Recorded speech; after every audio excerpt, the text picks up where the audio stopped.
We can all agree this is meat, right? And this is meat, a plant-based protein alternative that we usually just call fake meat.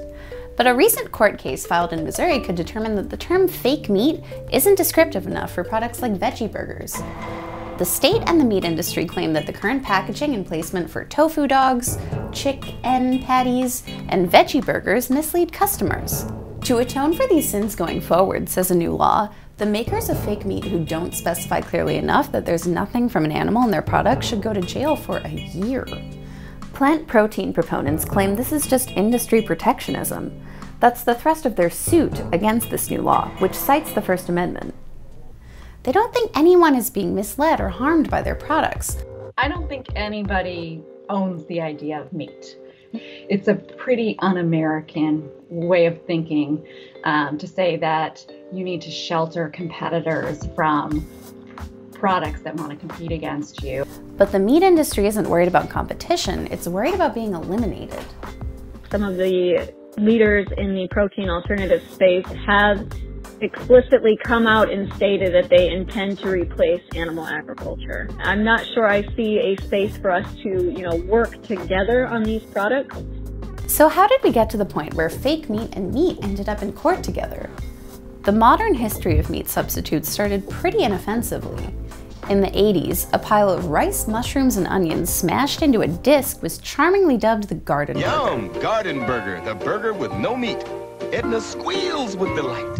A decade later, Turtle Island Food Company debuted its first holiday roast, which is what we know today as tofurkey.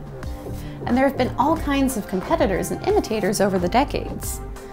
But fake meat was always seen as this kind of consolation prize for vegans and vegetarians. You found it in the natural foods aisle, next to the tofu and the sauerkraut. Meat producers never really saw it as a threat. No one ever really said, wow, this mushed up pea protein tastes just like beef. That is, until some people a few years ago started to say, wow, we should really make this mushed up pea protein taste more like beef. Today, meat-free meat is starting to look and taste more and more like animal products.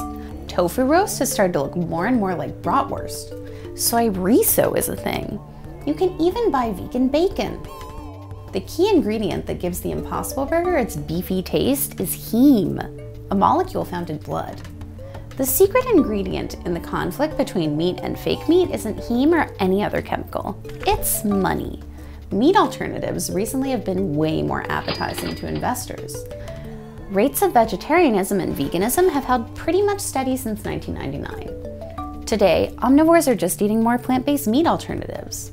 I think we're going through the kind of the mainstreaming of plant-based diets right now. No matter where you live, if Walmart is your only grocery store, you now have options, plant-based eating options.